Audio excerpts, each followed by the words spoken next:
பேச்சாக தமிழ்நாட்டில் மிகப்பெரிய கொந்தளிப்பை கிளப்பியுள்ளதோடு உள்ள எல்லா அரசியல் கட்சிகளையும் ஒன்று சேர்த்துள்ளது.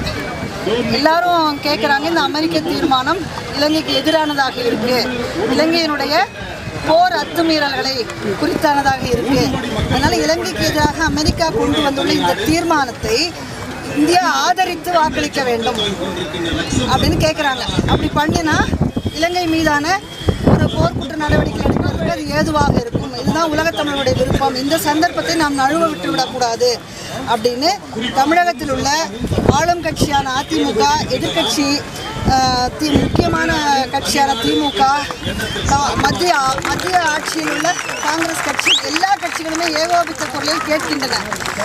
நம்முடைய முடிவு இந்த இடத்துல என்ன அப்படின்னு சொன்னால், ஒற்றை வார்த்தையில் சொல்லுங்கள், அமெரிக்க தீர்மானத்தை இந்தியா ஆதரிக்கணுமா கூடாதான்னு கேட்டால் நம்ம அதுக்கு நேரடியான பதில் சொல்லவே முடியாது.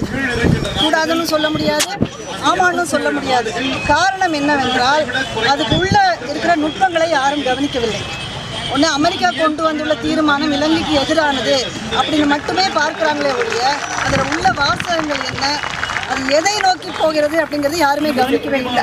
அந்த அடிப்படையில் தான் எல்லாரும் ஆதரித்து வாக்களிக்கணும், இந்தியா ஆதரித்து வாக்களிக்கணும் அப்படின்னு கேட்குறாங்க. நாம் எந்த இடத்துல வேறுபடுறோம் அப்படின்னு சொன்னால், அந்த தீர்மானம் எதை ஒட்டி அமைந்திருக்கிறது? LLRC என்று சொல்லப்படும் படிப்பினைகள் நல்லிணக்க குழுன்னு ஒன்று அமைச்சாங்க. இதில் அது என்னன்னு நான் சொல்லிடுறேன். இந்த மாதிரி ஒரு 2009 மேலே மிகப்பெரிய அளவில் அங்கே ஒரு மனித படுகொலை, நம்ம மொழியில் சொல்கிறதால இனப்படுகொலை நடந்த ஒரு இடத்துல இதை பற்றி ஒரு சர்வதேச விசாரணை வேணும்னு தமிழக மக்கள், உலகெங்கிலும் உள்ள தமிழ் மக்கள் மத்தியில் ஒரு குரல் எழும் பொழுது அதை அப்படியே அடக்க முடியலை. இத்தனைக்கும் சீனா, ஜப்பான், இந்தியா, பாகிஸ்தான் எல்லா நாடுகளும் இலங்கைக்கு ஆதரவாக, தெற்காசிய நாடுகள் பூரா ஒன்றாக ஒரே அணியில் நின்று மேற்கத்திய நாடுகளை எதிர்க்கிறாங்க. எதுவுமே நடக்கலை, இனப்படுகொலை எதுவுமே நடக்கலை. ஆனால் அந்த குரல்களை அப்படியே அடக்கிவிட முடியவில்லை. ஏன்னா அவ்வளோ பெரிய கொடூரம், 1 லட்சம் மக்கள் கொன்றளித்த அந்த காட்சியை அப்படியே ஒன்றும் தெரியாமல் ஒரு புதைகுழிக்குள் மூடிவிடவே முடியலை அந்த எலும்புக்கூடுகளை. அதனால அது கொஞ்சம் கொஞ்சமாக மேலே வந்த பிறகு இந்த மாதிரியான ஒரு விசாரணை தேவைதான், வேறு வழியில்லை என்ற ஒரு நிலைக்கு வந்த பிறகு ஐநாவுடைய தலைவர் பான் கி மூன் இது குறித்து தான் என்ன செய்ய வேண்டும் என்று கேட்டு ஒரு குழு அமைச்சார். அந்த குழுவுக்கு பேர் மூவல்லுநர் குழு.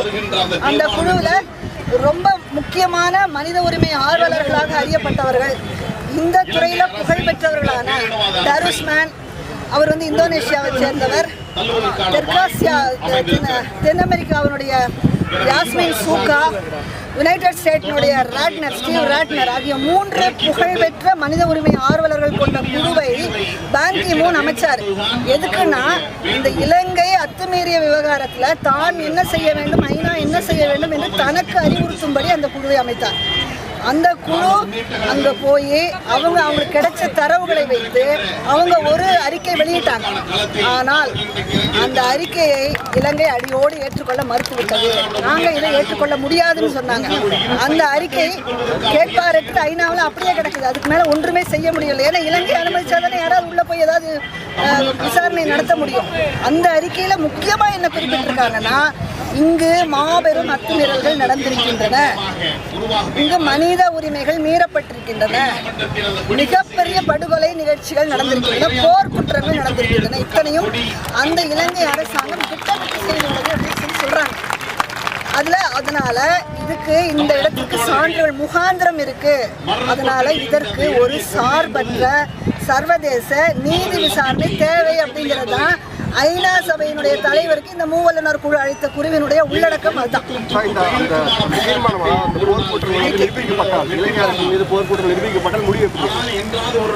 அது அடுத்த கட்டம். நிரூபிக்கப்பட்டால் ராஜபக்சேவை கொண்டு போய் சர்வதேச நீதிமன்றத்தில் கொண்டு போய் போர் குற்றவாளியாக நிறுத்த முடியும். நம்மளால நிறுத்த முடியும். அங்கே பாதிக்கப்பட்டவங்களுக்கு போல அந்த இதில் எல்லாம் அத்துமீறல்களுக்கு உட்பட்ட எல்லாருக்குமே நமக்கு ஒரு நியாயம் கிடைக்கும். அதற்கெல்லாம் மேலாக இனப்படுகொலை என்று நிரூபிக்கப்பட்டால் சர்வதேச வாக்கெடுப்பு நடத்தி நமக்கு தனியாக தமிழீழம் வாங்க முடியுமே. அதான் நான் சொல்ல வர்றது, மூவல்லுநர் குழு அமைச்சது சர்வதேச நீதி விசாரணை வேண்டும், இங்கே போர் குற்றம் நடந்து முகாந்திரம் இருக்குன்னு சொல்றாங்க. ஆனால் இலங்கை அதை ஏற்றுக்கொள்ளாமல் என்ன பண்றான், உலக நாடுகளின் அழுத்தம் தாங்காமல் LLRCன்னு சொல்லிட்டு அவனாகவே விசாரிக்கிறதுக்கு ஒரு குழு அமைக்கிறான். படிப்பினைகள் மற்றும் நல்லிணக்க குழுன்னு பேரு. அந்த குழுவில் யார் இருக்கான்னு பார்த்தா அதனுடைய தலைவர் CR.D. சில்வா. அவன் யாருன்னு பார்த்தீங்கன்னா அந்த நாட்டினுடைய அட்டார்னி ஜெனரல். அவன் தான் அதனுடைய தலைவர். அந்த அவங்களை அதாவது ஒரு கொலை செஞ்சுருக்காங்க.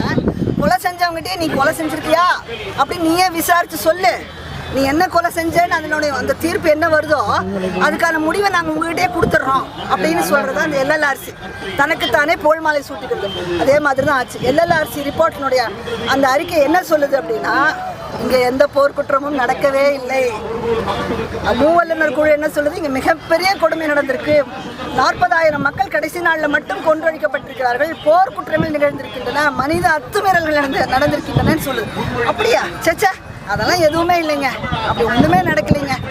அப்புறம் அது மட்டும் இல்லை, இலங்கை அரசாங்கமும் இலங்கை இராணுவமும் இந்த சூழ்நிலையை மிக சிறப்பாக கையாண்டிருக்கிறார்கள். ஒரு அழகான ஒரு புகழாரம் வேற சூட்டுது LLRC. அவன் அதிகபட்சமாக ஒத்துக்கிட்டது என்ன இருக்குது அதில் அப்படின்னு கேட்டால், ஒரு 4 இன்சிடென்ட்ஸ், ஐசோலேட்டட் இன்சிடென்ட்ஸ், அங்கொன்றும் இங்கொன்றுமாக சில அத்துமீறல்கள் நடந்திருக்கின்றன. ஆனால் அந்த அத்துமீறலுக்கு தனிப்பட்ட சிலர் தான் காரணமே ஒழிய அதற்கு இராணுவமோ தளபதிகளோ அரசாங்கமோ அமைச்சர்களோ காரணமில்லை அப்படிங்கிறத LLRC. இப்போ புரிஞ்சிருக்கும் LLRCனா என்னன்னு சொல்லி. அமெரிக்கா கொண்டு வந்துள்ள தீர்மானம் என்ன அப்படின்னு சொன்னால், LLRC கொடுத்துருக்கு இல்லையா, அது மேலே நீ நடவடிக்கை எடு. என்ன நடவடிக்கை எடுத்தேன்னு எங்களுக்கு 6 மாதத்துக்குள்ள நீ அறிக்கை கொடுன்னு இலங்கையை கேட்கலாம். இதுதான் அமெரிக்காவுடைய தீர்மானம் இவங்க கொண்டு வந்திருக்குது. இந்த அடிப்படையில் பார்த்தா நம்ம இதை ஏற்றுக்கொள்ள முடியாது இல்லையா? அமெரிக்க தீர்மானத்தை வந்து அந்த வீட்டுக்கு குறைக்கிற அளவுக்கு இலங்கை அரசு வந்து ஒரு குழு வந்து அமைச்சதில்லை. ஒரு குழு வந்து மூவல்லுநர் குழுவினுடைய வீரியத்தை குறைப்பதற்காக அமைத்துக் கொண்ட குழு தான் இந்த LLRC. குழுவால் வந்து இந்த தீர்மானத்தை வந்து சிதைக்கிறதாக அந்த குழு தாங்க இது. இவங்க கொடுத்த அறிக்கையின் மேலே தான் இவங்க வந்து தீர்மானத்தையே கட்டி எழுப்பியிருக்காங்க. அமெரிக்கா ஒரு ஐநாவினுடைய மனித உரிமை அமைப்புல ஐநா நிர்ணயித்த குழுவினுடைய அறிக்கை மேல நடவடிக்கை எடுன்னு கேட்காம இலங்கை தனக்குத்தானே நிர்ணயித்துக் கொண்ட குழுவின் மேல் நடவடிக்கை எடுக்க சொல்லி கேட்க வேண்டிய அவசியம் என்ன? என்ன என்றால், ராஜபக்சே போர்க்குற்றவாளி இல்லை, அங்க போர்க்குற்றங்கள் எதுவுமே நடக்கல, அங்க ஏதோ சில அத்துமீறல்கள் நடந்திருக்கின்றன, சில இன்சிடென்ட்ஸ் அங்கொன்றும் இங்கொன்றுமாக, அதை மட்டும் விசாரி. இதுதான் அமெரிக்கா கொண்டு வந்துள்ள தீர்மானத்தின் சாராம்சம். விளைவும் இப்படிதான் இருக்கும். சர்வதேச நீதிமன்ற விசாரணையை, சார்பற்ற சர்வதேச நீதிமன்ற விசாரணையை அப்படியே அடக்கி அது கேட்க இனிமேல் யாரும் இதை பற்றி பேசக்கூடாதுன்னு ஆக்கிறதுக்காக தான் இந்த அமெரிக்க தீர்மானம். சாதகமாக இல்லை. நாம ஒண்ணு கேட்கிறோம், அவன் வேற ஒண்ணு சொல்றான். நாம அடிப்படையில கேட்கறது நம்மளே விசாரிக்கணும்னு சொல்லல. பாதிக்கப்பட்டவர்கள் நாம தமிழர்கள், அப்ப தமிழர்களை வச்சு விசாரின்னு கேட்கல. பாதிச்சவன் சிங்களவனை வச்சு விசாரின்னு சொல்லல. 2 பேரும் அல்லாத சர்வதேச நீதி விசாரணை வையே அப்படின்னு கேட்கிறோம். இதுல என்ன தப்பு? உலகத்துல எந்த நாட்டுல எந்த இனப்படுகொலை என்ன மாதிரி போர்க்குற்றங்கள் நடந்திருந்தாலும் இதுதான் சர்வதேச லாஸ் படி இதுதான் உண்மை, இதுதான் செய்ய வேண்டியது. ஆனால் அதை செய்யாமல் ஒரு நீர்த்து போன தீர்மானம், அதுக்கு உள்ளடக்கம் இதுதான் சாராம்சம், இது என்னன்னே தெரியாமல் இந்த கட்சிகள்லாம் ஒன்றா சேர்ந்துக்கிட்டு அமெரிக்க தீர்மானத்தை ஆதரிக்கணும், இந்தியா ஆதரிக்கணும் அப்படின்னு கேட்டால் நம்ம என்ன சொல்லுவோம்? கூடாது. அப்படின்னா என்ன சொல்லணும்? நம்ம இந்த அமெரிக்க தீர்மானத்தை இதே வடிவில் ஆதரிக்க கூடாது, திருத்தங்களோடு ஆதரி. மூவல்லுநர் குழு மீது அந்த அறிக்கை மீதாக வைத்து விசாரி, LLRC மீதாக வைத்து விசாரிப்பதை நாங்கள் அனுமதிக்க முடியாது. ஆகபட்சம் குறைந்தபட்சமாக நாம கேட்கறது, இந்தியா இதுக்கு திருத்தங்கள் செய்ய வேண்டும். திருத்தங்கள் செய்து 23ஆம் தேதி வரைக்கும் நமக்கு நேரம் இருக்கு. LLRC அல்ல, மூவல்லுநர் குழுவினுடைய அறிக்கையின் மீதாக இதை விசாரிக்கணும் அப்படிங்கிறது தான் அந்த திருத்தம். அந்த திருத்தத்தை செய்து இந்தியா வந்து அந்த தீர்மானத்தை கொண்டு வர வேண்டும். இதுதான் நம்முடைய கோரிக்கை. இப்போ இது எப்படி நம்ம கொண்டு போக முடியும் அப்படின்னு சொன்னால், இங்கே உள்ள அரசியல் கட்சிகள், மனித உரிமை அமைப்புகள், தமிழ் அமைப்புகள் எல்லோருக்கும் நாம் சொல்லிக்கொள்வது தான் உள்ளடக்கம். புரிஞ்சுக்கோங்க, தவறாக நம்ம எல்லாம் பேசிக்கிட்டு இருக்கோம். உள்ளடக்கம் இதுவாக இருக்கும் பொழுது நாம் என்ன செய்ய வேண்டும் என்றால், நம்முடைய அரசாங்கத்தை வலியுறுத்த வேண்டும். சட்டப்பேரவையை கூட்டி, இப்போ சங்கரன் கோயில் இடைத்தேர்தல் இந்த மாதிரி முடிஞ்சு போச்சு, இனிமேல் யாருக்கும் அங்கே வேலை இல்லை. ஒரு சிறப்பு சட்டசபை கூட்டத்தை கூட்டுங்க. எல்லா கட்சிகளும் இருக்காங்க இல்லையா, அங்க வைங்க. இது என்ன, இந்த LLRCங்கிறது என்ன, அமெரிக்கா செய்வது என்ன, இது நமக்கு எப்படி பாதகமாக இருக்குங்கிறது எல்லாத்தையும் விவாதிச்சு ஒரு தீர்மானத்தை நீங்க ஒரு இந்திய அரசுக்கு ஒரு அழுத்தம் கொடுங்க. ஒரு சிறப்பு தீர்மானத்தை சட்டப்பேரவையில் தமிழக சட்டசபையில் நிறைவேற்ற சொல்லி நம்ம கேட்கிறோம். திருத்தங்களோடு கூடிய அமெரிக்க தீர்மானம், இதுதான் நம்மளுடைய கோரிக்கை. அது சர்வதேச நீதி விசாரணை அல்லாமல் வேற எதுக்கும் நம்ம ஒத்துக்கொள்ள கூடாது. அமெரிக்க தீர்மானத்தை சொல்லினோட இந்தியா வந்து ஆதரிக்கணும் அப்படின்னு சட்டசபையில் பேசுறாங்க. அது வந்து ரெண்டாவது. ஏன்னா நமக்கு இந்தியாவை பத்தி நல்லாவே தெரியும் இல்லையா. இந்தியா இன்னைக்கு இப்ப என்ன, பிரணாப் முகர்ஜி SM கிருஷ்ணாவும் 2 நாளா என்ன சொல்லிக்கிட்டு இருக்கிறாங்க, நேரடியாக சொல்லாமல் 2 நாளா என்ன சொல்லிக்கிட்டு இருக்கிறாங்கன்னா, ஒரு இன்னொரு பிற நாட்டை குறிப்பிட்டு ஏதாவது ஒரு தீர்மானம் ஐநா சபையில கொண்டு வந்தாங்கன்னா அதுக்கு வந்து இந்தியா எப்பவுமே ஆதரவளிக்காதான். அதுக்கு வெளில வந்துடலாம்ல மேடம், யூஎன்ல இருந்து சும்மா உட்காந்துட்டு இருக்கிறதுக்கு வெளில வந்துடலாம்ல. இல்ல நானே கேட்கிறேன், இவன் என்ன சொல்றான், அவனுடைய வெளியுறவு கொள்கை என்னன்னா இன்னொரு நாட்டினுடைய உள்நாட்டு விவகாரங்களை தலையிடக்கூடாதான். அதன் அடிப்படையில் இவங்க வந்து இதை ஆதரிக்க மாட்டாங்களாம். அப்ப நான் கேட்கிறேன், போர் நடந்துகிட்டு இருந்தது இல்ல, அது அவனோட உள்நாட்டு விவகாரம் தானே. நீ ஆள் அனுப்பிச்சியா, படைகள் அனுப்பிச்சியா, வீரர்கள் அனுப்பிச்சியா, நேவு விமானங்கள் அனுப்பிச்சியா, எப்படி நீ அவனுக்கு சார்பா நீ உள்ள தலையிட? உனக்கு தேவைன்னா நீ வந்து உன்னோட ஆட்களை அனுப்பிச்சு அடுத்தவனுடைய உள்நாட்டு விவகாரங்களை தலையிடுவ. பங்களாதேஷ் போர் நடக்குது, அங்க எப்படி நீ தலையிட்ட? எப்படி பங்களாதேஷ் வாங்கி கொடுத்த? பாகிஸ்தானுடைய உள்நாட்டு விவகாரம் அது. உனக்கு தேவையான தலையிடுவ. தமிழன் யாரு? இழிச்சவாய. தமிழை ஒருத்தன் அழிச்சவாய. இதே SM கிருஷ்ணா சொல்றாரு அங்க உட்காந்துக்கிட்டு, இந்தியா வந்து இந்த இலங்கை வந்து நட்பு நாடா, நட்பு நாடு என்பதை கணக்கில் எடுத்துக்கொண்டுதான் நம்ம செய்யணுமா. என்னடா நட்பு நாடு உனக்கு? ஒரு 4 கன்னடர்கள் இந்த மாதிரி கன்னடர்களை போட்டு தள்ளிடலான்னு வச்சுக்கோங்க, ஒரு சிங்களவன் இல்லை ஏதோ ஒரு நாடு, அந்த நாட்டை நீ நட்பு நாடுன்னு சொல்லிட்டு நீ கர்நாடகா பக்கம் போயிடுவியா? உன் வேட்டியை நார் கிழிச்சு தொங்க விட்டுருக்க மாட்டா? தமிழன்னா அவ்வளவு இழக்கம், அவ்வளவு இழப்பம்.